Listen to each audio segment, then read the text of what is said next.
He asked me, "Are you ready for this marriage? Or someone is forcing you?"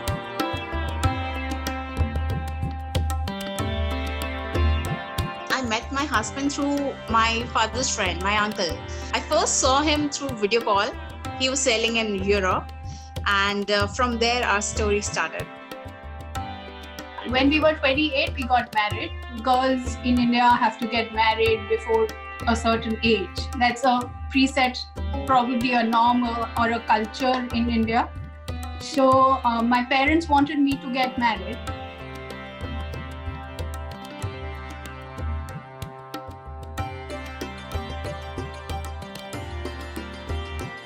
It has made huge waves in the country. It focuses a very small segment of Indian society, the very upper crust, people of a certain standard of society and financial background.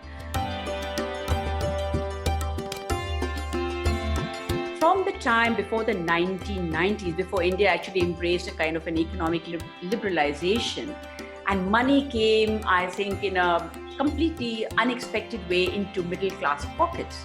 We also want to tell the world that, oh, look, I have arrived socially and financially.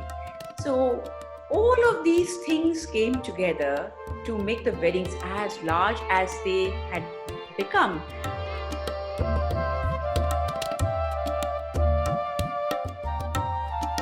The family is considered a very central point of the Indian thought process. So not the individual, but the family first. There is certainly a lot of pressure on young people to abandon, individual desires and then get married.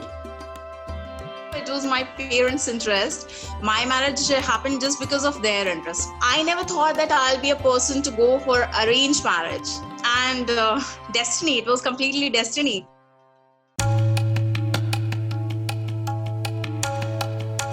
Traditional arranged marriage is more like a deal. You check the social status, the mental status, and the financial status of both the families. The girl or the boy, they have to compromise. And the matchmaker is the one who negotiates. It is actually like fixing a deal. I was initially scared that, am I getting into a deal or what? I personally see how things can go negative, choosing a wrong person. I have my best friend who was involved in arranged marriage. Everything seems to be wonderful for a few years, but it turned into a nightmare. The marriage was just for money. They even tried to kill her.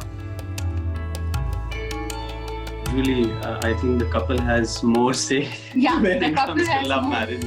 I think arranged marriages may be happening in most of the traditional families, certain kind of a criteria for what their children would choose onto. I think arranged marriages are also fairly common in India. As Indians, we want a secure setup. That's a very common trait in the society and in our families, that we all want safety. So we generally tend to look for our partners who are of the same community.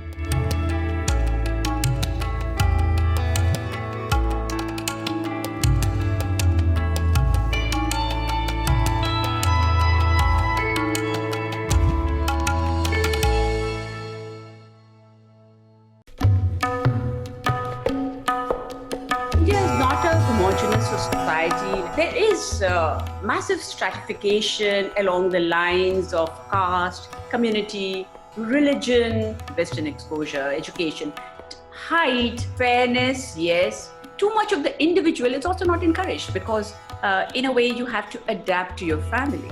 And of course, the woman is the person who is going to be entering the family given the patriarchal conditions that we have. The girl has to be flexible, the girl has to adjust.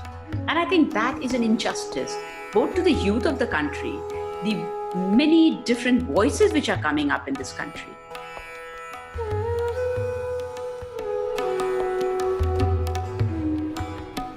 If the parents are carrying forward certain thoughts which, as you say, a bit regressive, so the children have the responsibility to move on from those things and to add more value to it. That is how progress happens. Earlier, it was a huge mess, like a Hindu marrying to a Christian or Muslim guy. It was a big mess. But now I have friends who are very happily married to each other. Mindset is changing. They are leaving those stereotypes. So I believe our generation is a little more flexible. Ultimately, the change is happening, whether you like it or not, whether you have the family approval or not.